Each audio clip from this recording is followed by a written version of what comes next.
ایک صحابی آئے، یا رسول اللہ میرا پڑوسی ہے، اس کی کھجور ایسے ٹیڑھی ہو کر میرے گھر میں چند اس کی شاخیں ہیں، ان پہ پھل لگتا ہے، وہ ٹوٹ کے گرتا ہے، میرے بچے اٹھا لیتے ہیں، ہم غریب ہیں، وہ بھاگا بھاگا آتا ان کے منہ سے کھجور نکال لیتا ہے، اس کو کہیں کہ بچوں پر اتنی زیادتی نہ کرے۔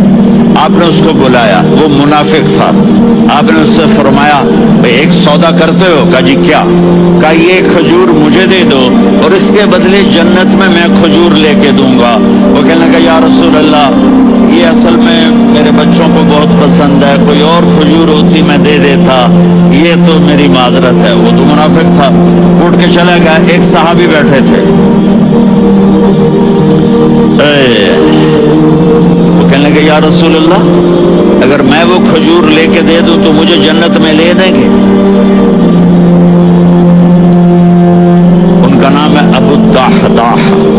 آپ نے کہا ہاں تو مجھے لے کے دے دے، میں تمہیں لے دوں گا۔ وہ اس کے پیچھے چلے گئے، اے بھائی کتنے میں بیچو گے؟ میں نے کہا جا میں نے اللہ کے نبی کو نہیں دی، تمہیں کیسے دے دوں؟ کہا اچھا بھائی منہ سے بول کتنے لینے ہیں؟ تو اس نے جان چھڑانے کے لیے کہا کہ اپنا سارا باغ مجھے دے دے، کھجور لے لے۔ باغ میں 600 کھجور ہیں اور یہ کھجور کسی اور کو دینی ہے۔ تو کہتا ہے پکے ہو، پھرو گے تو نہیں؟ کہا میں پاگل ہوں، میں پھروں گا؟ مجھے 600 کھجوروں کا باغ مل رہا ہے۔ انہوں نے کہا ڈن، کھجور میری، باغ تیرا۔ وہ بھاگے بھاگے آئے، یا رسول اللہ میں نے سودا کر لیا۔ کہا کیسے کیا؟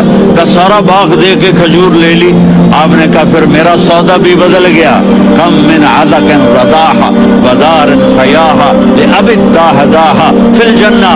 میرے ساتھی میں اپنی آنکھوں سے دیکھ رہا ہوں کہ اللہ نے تیرے لیے جنت میں ایک گھر نہیں محل بنا دیے، سینکڑوں، اور ایک باغ نہیں ہزاروں باغ تیرے لیے تیار کر لیے۔ یہ ہے ایمان کی نشانی، یہ ہے محبت کی نشانی۔